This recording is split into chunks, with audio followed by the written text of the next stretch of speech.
అందరికీ నమస్కారం. ఇప్పుడే హాస్పిటల్ ఐసీయూలో ఉన్న శ్రీతేజ్ ఐసీయూలో చూసి బయటికి వస్తున్నాను. డాక్టర్స్ అందరితోటి నేను మాట్లాడాను.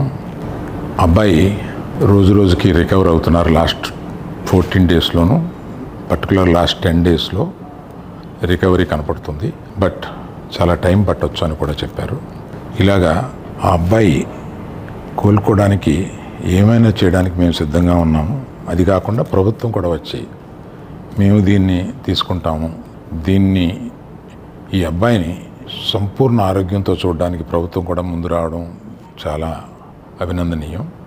చాలామంది అభిమానులు కానీ, బంధువులు కానీ, మిత్రులు కానీ అల్లు అర్జున్ ఎందుకు హాస్పిటల్కి వెళ్ళలేదు అని అడుగుతున్నారు.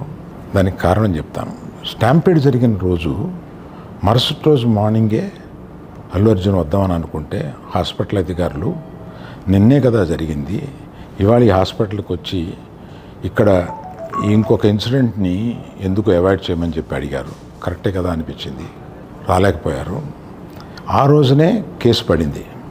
ఆ కేసులో పడిన తర్వాత మన legal team headed by Niranjan garu strongly advised Bunny should not go to the hospital at all or meet the parents ఇట్లా అని చెప్పి గట్టిగా చెప్పారు. ఆ తర్వాత మేము రావడానికి అనేక నిబంధనలు, మళ్ళీ నేను ప్రభుత్వాన్ని పర్మిషన్ అడిగాను. నేనన్నా కనీసం వెళ్ళి చూస్తే బాగుంటుంది అని. ఎందుకంటే ఓ రోజు బన్నీ బాధపడుతూ నేను చూడలేకపోయాను, నువ్వన్నా వెళ్ళి చూసిరా డాడీ అని అడిగాడు. నేను ప్రభుత్వాన్ని అడిగితే వారు పర్మిషన్ ఇచ్చారు.